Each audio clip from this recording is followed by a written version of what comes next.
오늘 우리에게 주신 하느님의 말씀은 사무엘하 6장 5절에서 11절 말씀입니다. 구약성경 471면에 있습니다. 다 찾으신 줄 알고 제가 봉독하겠습니다. 다윗과 이스라엘 온 족속은 잣나무로 만든 여러 가지 악기와 수금과 비파와 소고와 양금과 재금으로 여호와 앞에서 연주하더라. 그들이 나곤의 타작 마당에 이르러서는 소들이 뛰므로 웃사가 손을 들어 하나님의 궤를 붙들었더니 여호와 하나님이 웃사가 잘못함으로 말미암아 진노하사 그를 그곳에서 치시니 그가 거기 하나님의 궤 곁에서 죽으니라.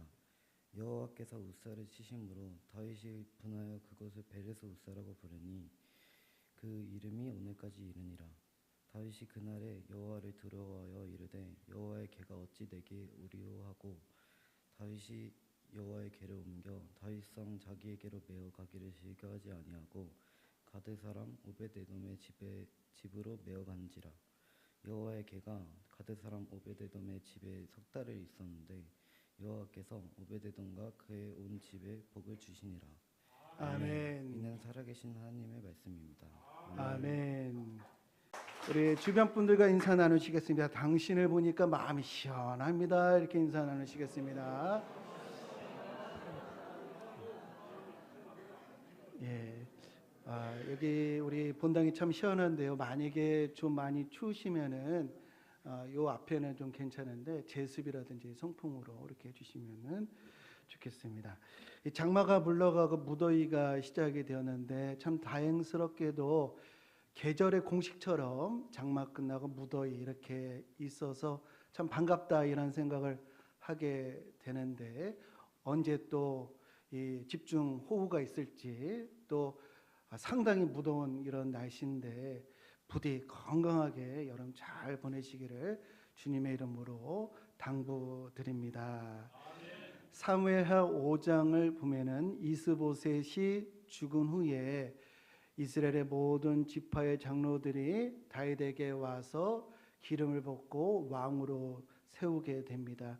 명실공히 다윗이 이스라엘의 왕이 되어서 첫 번째로 한 일이 뭐냐면 예루살렘을 차지하는 것이었어요. 왜냐하면 예루살렘은 이스라엘 영토의 허리입니다. 중심에 있어서 단에서 브엘세바까지 아우를 수 있는 곳이 예루살렘이었는데 이 예루살렘은 여부수 족속이 점령하고 있는 것이었고 난공불락의 시온 산성이었습니다. 다윗이 온 힘을 다해서 그 성을 함락을 하고 다윗성이라 이렇게 이름을 짓게 되었고 수도로 삼는데요. 그러나 수도가 되기 위해서는 하나님이 임재하셔야 하거든요. 그래서 하나님의 임재를 상징하는 언약궤를 법궤를 옮겨와야 되겠다라고 결심을 하게 됩니다. 그런데 언약궤가 어떻게 되었냐면 우리가 이제 사무엘하를 읽고 있는데 사무엘상 4장을 보면은 블레셋과 이스라엘 간에 전쟁이 있게 되었어요. 근데 4천 명이 죽는 대패를 하게 됩니다. 그때 이 이스라엘의 장로들이 우리가 왜 졌을까? 이스라엘이 왜 질까요? 하나님 말씀에서 떠나서 외적의 침입을 당하는 것이거든요. 그래서 외적으로부터의 패배는 손짓이에요. 하나님 말씀으로 돌아오라는 손짓인데 엉뚱한 해결책을 찾아요. 아하, 우리가 왜 졌는가? 이 가나안 정복기를 보면은 법궤를 앞에다 두고 나아갈 때 매번 전쟁에서 승리를 했네.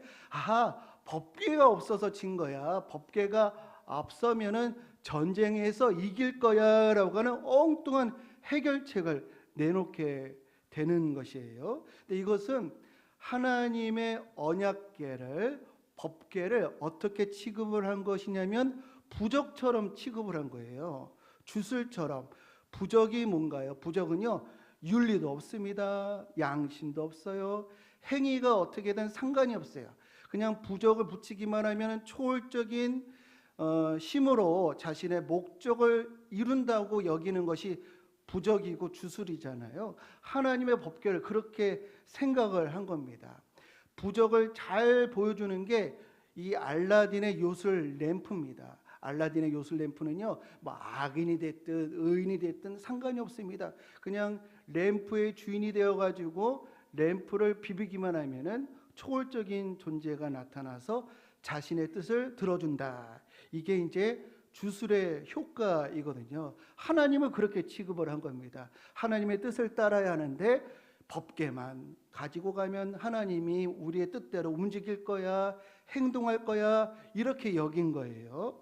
이는 하나님 앞에 큰 범죄이고 우상 숭배와도 같았습니다. 그래서 앞에서는 4,000명이 죽었는데 이번에는 법궤를 부적처럼 끌고 갔다가 3만 명이 죽어요. 그리고 법궤가 실로에 있었거든요. 실로는 그 당시에 이스라엘의 중심이었는데 실로가 초토화가 됩니다. 또 엘리의 두 아들 홈리와 비나스가 죽게 되고요. 그 소식을 들은 법궤가 빼앗기고 아들이 죽었다고 하는 소식을 들은 엘리가 의자에서 뒤로 꼬꾸라져서 목이 꺾어져서 죽게 돼요. 그렇게 해서 이스라엘에 큰 타격과 혼란이 있게 됩니다. 법궤를 뺏어간 블레셋은 어떻게 되었는가? 그 법궤를 다곤 신전에 모셔놨는데 이 다곤 신전이 그냥 꼬꾸라져 가지고 얼굴이랑 손발이 그냥 댕강댕강 끊어져 가지고 몸통만 남게 되었고요. 그 삽시간에 죽음의 전염병이 전국으로 퍼져서 성읍의 부르짖음이 하늘에 사무쳤다라는 말이 있습니다. 도저히 안 되겠다 싶어가지고 이 소 2마리가 끄는 수레에다가 실어가지고 법궤를 다시 이스라엘 땅으로 돌려보내요. 그래서 베세메스라고 하는 곳으로 돌려보내는데 또 어처구니 없이 베세메스 사람들이 법궤에 뭐가 들었나 이걸 보려고 법궤를 열어보다가 70명이 죽게 되는 거예요. 계속해서 1년에 법궤에 관련돼서 재앙이 임하게 되니까 아이고 사람들이 그냥 손을 들게 되는데 베세메스 사람들이 70명이 죽었을 때 이렇게 한탄을 합니다. 6장 20절에 보면은 사무엘상 6장 20절에 보면은 누가 하나님 앞에 능히 서리요 누가 하나님 앞에 감히 나아갈 수 있겠는가? 너무너무 두려운 거예요. 갈피를 잡을 수가 없는 거예요. 하나님의 법궤를 어떻게 취급을 해야 되는지 알 수가 없는 거예요. 그래서 산속에 이 아비나답이라고 하는 사람의 집에 산속에다가 이 법궤를 20년간 방치를 하게 됩니다. 사울 왕이 법궤를 20년 동안 20년 넘게 방치를 하는 것이었어요. 왜? 법궤가 사울 왕에게는 그렇게 중요하지가 않았거든요. 그런데 다윗은 달랐습니다. 다윗은 하나님을 사랑하고 하나님 말씀을 사모했기 때문에 언약궤를 예루살렘에 내가 모셔오리라 라고 해가지고 전국에서 3만 명을 이 동원을 해요. 3만 명을 동원했다는 것은 국가적인 축제를 열었다는 것인데 이 3만 명 안에는 왕족, 귀족, 종교 지도자, 정치 지도자 다 모이게 한 겁니다. 오케스트라를 동원을 하고 춤을 추고 나뭇가지를 흔들고 백성들이 환호하는 가운데 언약궤 입성식이 진행이 되는데 그런데 환호와 축제가 순간 공포와 충격으로 변하게 됩니다. 행사의 총 책임자, 이 올림픽의 개막식으로 얘기하면 총 감독이라고 할 수 있는 우사가 이 행사 디렉터 우사가 이 언약궤가 덜컹거린다고 이 언약궤에 손을 이렇게 짚었다가 그만 즉사하고 만 것이에요. 성대하게 계획되고 준비된 행사의 찬물이 끼얹혀진 이런 상황이라고 할 수가 있겠습니다. 그 순간에 그냥 과거의 법궤와 관련된 재앙들이 그냥 생각이 나면서 사람들이 모두 정신이 나가버렸어요. 공포가 밀려오기 시작했습니다. 모든 행사가 올 스톱되게 되었어요. 그날의 충격적인 사건과 함께 무슨 일이 있었는지 성경은 우리에게 들려주고 있으신데요.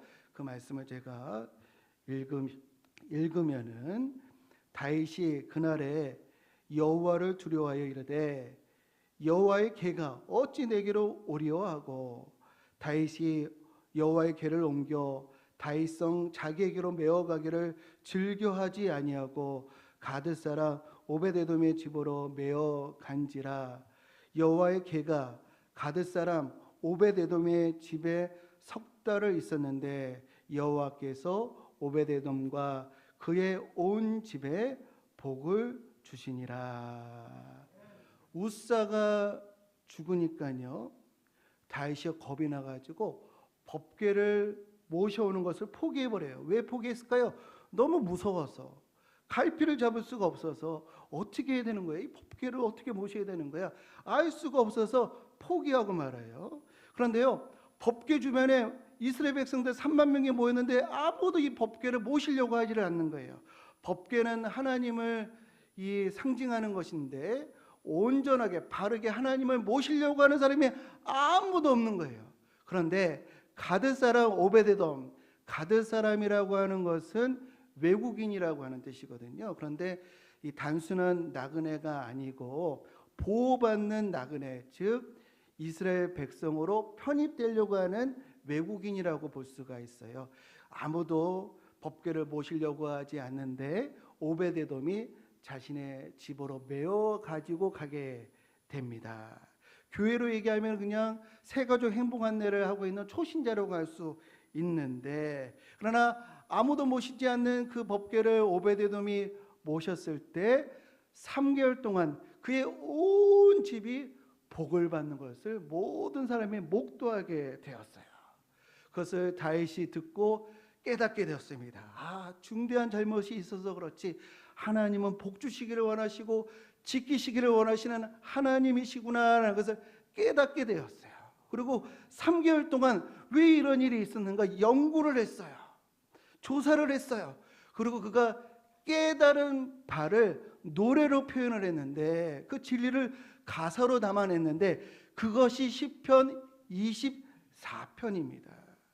앞에서 베세메스 사람들이 70명이 죽었을 때 그 사람들이 이렇게 한탄을 했잖아요.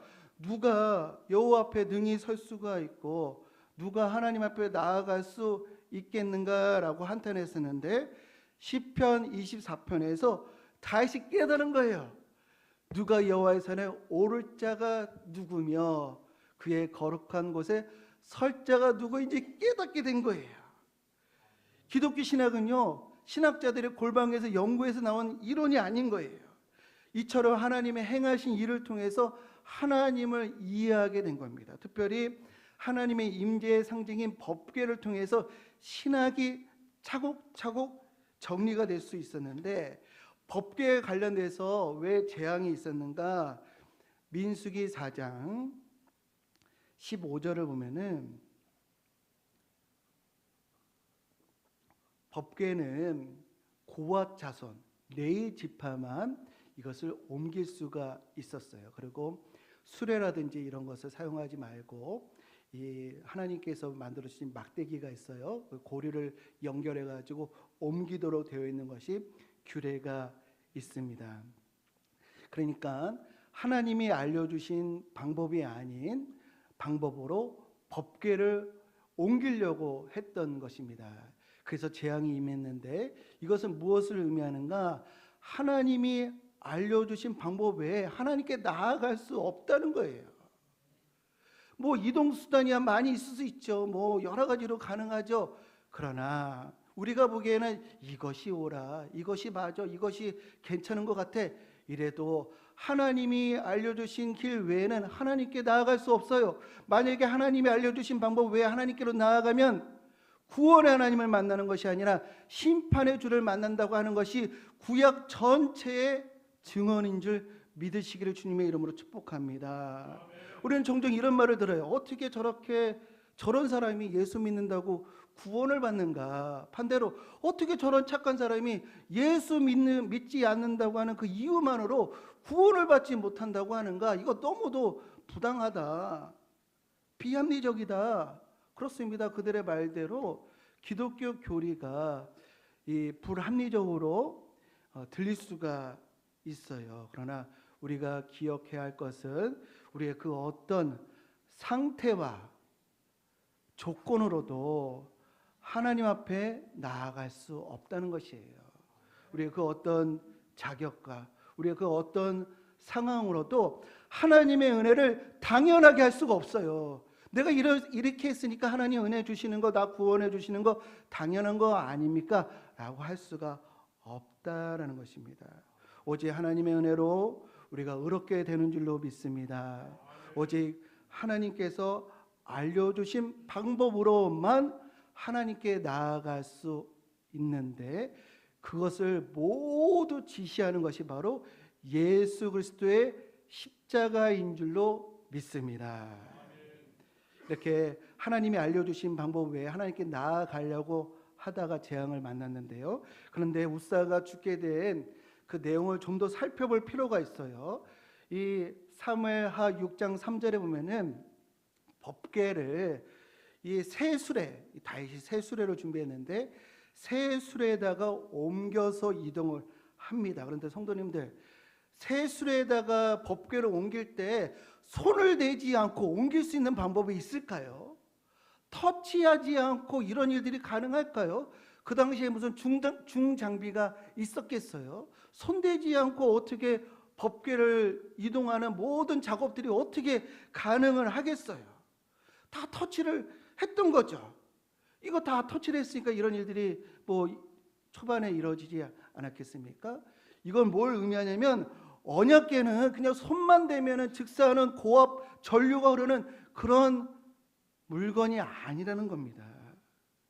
법궤는요, 우리의 마음을 감찰하시고 하나님의 거룩하심을 나타내는 성물인 것이에요. 그렇다면 왜 웃사가 이 법궤를 만져서, 다른 때는 죽은 사람이 없는데 왜 웃사가 죽었는가? 이 다윗이 그걸 깨달았어요.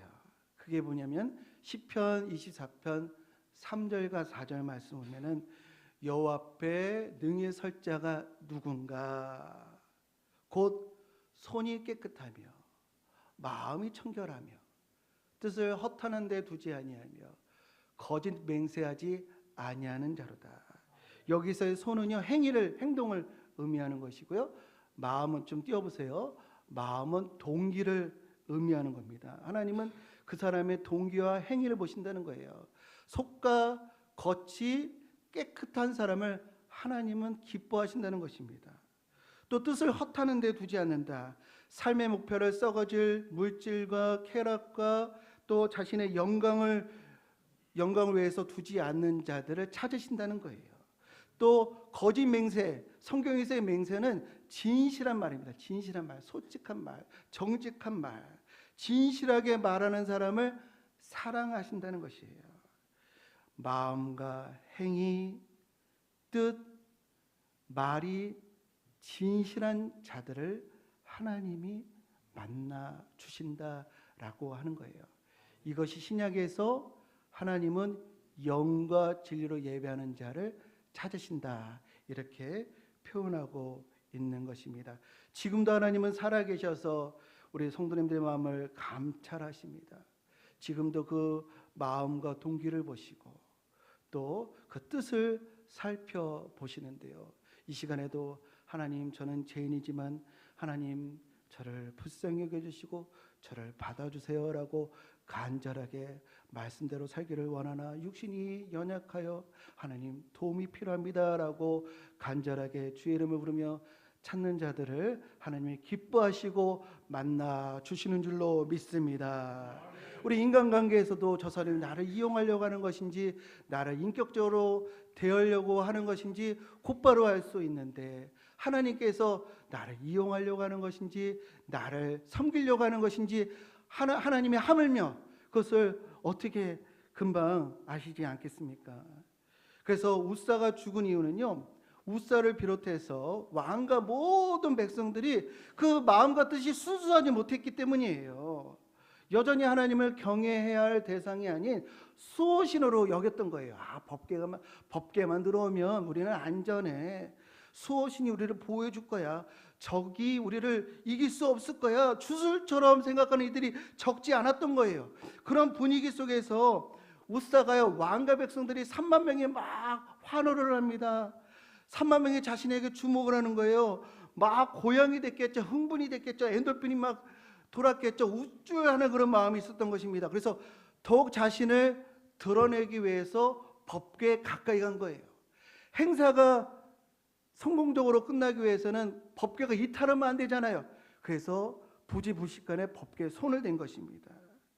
예를 들어서 대통령에게 더 가까이 가가지고 주목받으려고 하는 사람들, 이 금메달 리스트가 있으면 정치인들 뭐 이유도 없는데 가까이 가가지고 뭐 이렇게 서 있는 그런 경우들, 뭐 재난의 현장에서 눈도장 찍으려고 거기서 이렇게 찾아가는 이런 동기가 깨끗하지 못한 경우처럼 우사는 법궤 이 성전에 들어가는 이 행사를 자신의 안위와 영광을 위한 기회로 삼았던 것이에요.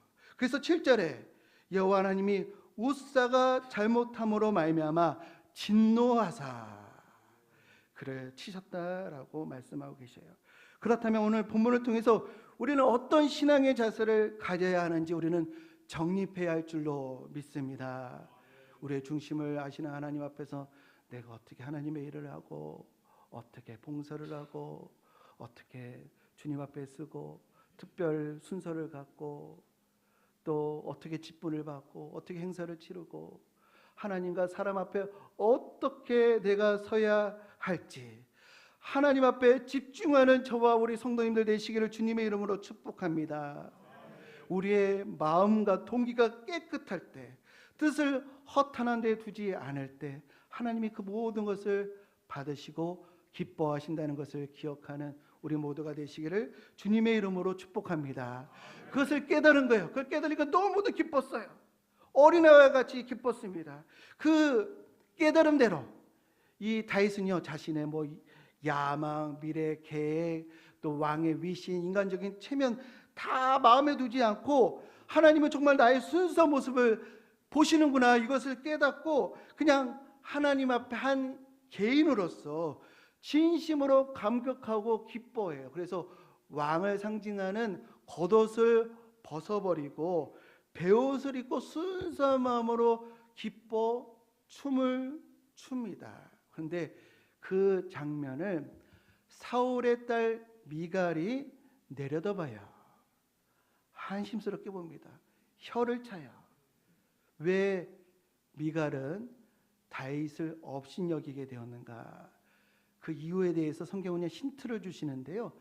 미갈이 사울의 딸이래요. 사울의 딸. 이 사울의 딸, 이 문구가 암시하는 것이 무엇인가? 사울은요, 여호와의 언약궤를 중히 여기지 않았어요. 하나님의 말씀과 율례법들을 경시했습니다. 그 집안의 영향력을 받은 한 여인을 보여주는 거예요. 다윗은 진심으로 하나님을 사모하고 말씀을 사모하고 사랑했지만 사울의 집안은 하나님의 말씀을 경시한 거예요. 그 배경과 가치관이 그 안에서 성장한 미갈에게 영향을 주어서 미갈이 보기에 이게 너무도 한심하게 보인 거예요. 아니, 저래 가지고 어떻게 왕의 지엄함이 설 수가 있겠는가? 왕의 명령에 절대 복종을 해야 될 텐데 아니, 저래 가지고 어떻게 그런 일이 있을 수 있겠는가?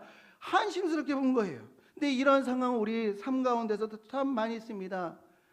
우리가요, 사람들이요, 말씀보다 돈의 가치를 아는 이들은요, 헌금 드리는 거 참 철부지처럼 보여요. 인생의 오락과 자유를 누리는 사람에게는요, 교회에서 봉사하는 게 참 헛되게 보이는 것이죠. 또 사업의 성공을 위해서 인맥 관리가 중요하다고 하는 것을 아는 사람에게 무슨 일을 앞두고 기도를 하는 사람들 보면 얕잡아 보여요. 그러나 성경은요, 이런 이들, 사울의 딸 미갈에 대해서 다음과 같이 말씀하십니다. 미갈이 죽는 날까지 자식이 없느니라. 이 구절은요, 다윗이 미갈을 싫어해서 동침을 하기를 피했다, 이걸 의미하는 것이 아니에요.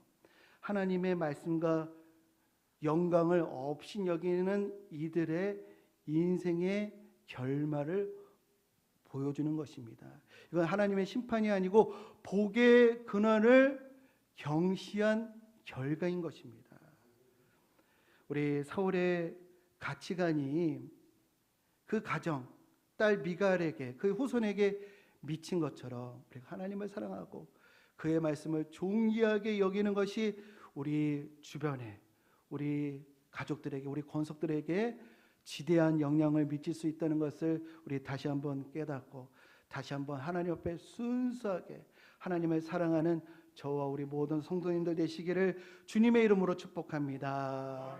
법궤를 사랑한 다윗, 우연한 기회에 법궤를 3개월 동안 집에 모셔놓았다가 온 집안이 복을 받은 오베데돔을 성경은 강조하면서 우리에게 소개해주고 있어요. 여호와를 가까이함이 가장 큰 진정한 축복임을 강조하고 있는 것입니다. 바락이라는 오벳에돔의 축복을 모두 누리시는 우리 모든 성도님들 되시기를 주님의 이름으로 우리 축복합니다.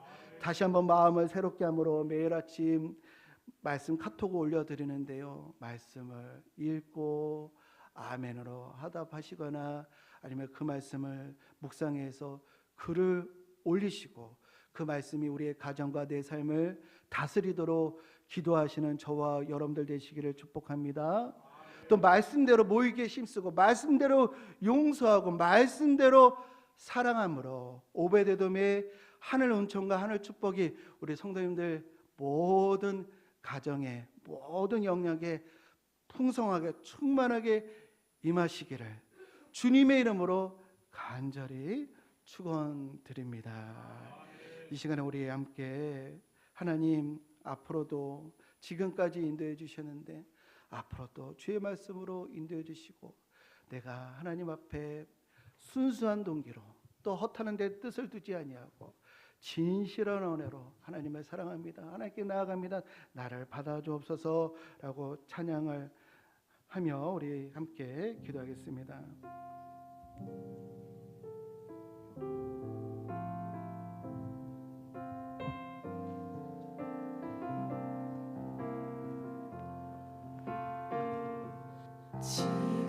지금까지 에베네셀 여기 임마누엘 여기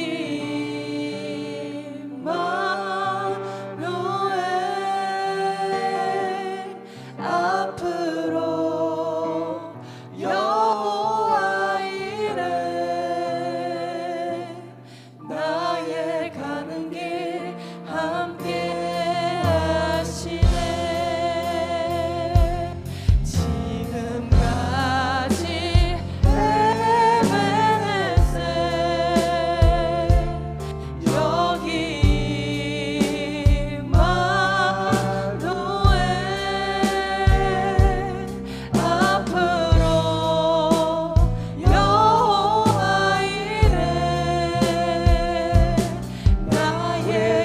한번 찬양해 보실까요? 네, 손을 들고 한번 찬양해 봅시다. 지금까지 에베네셀 여기 임마누엘 앞으로 여호와 이래 나의 가는 길 함께 하시네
다 함께 우리 기도하겠습니다. 하나님 앞에 설 수 있는 자가 누구입니까? 내 손이, 내 마음이, 내 뜻이, 내 입술이 주님 앞에 있음을 고백합니다.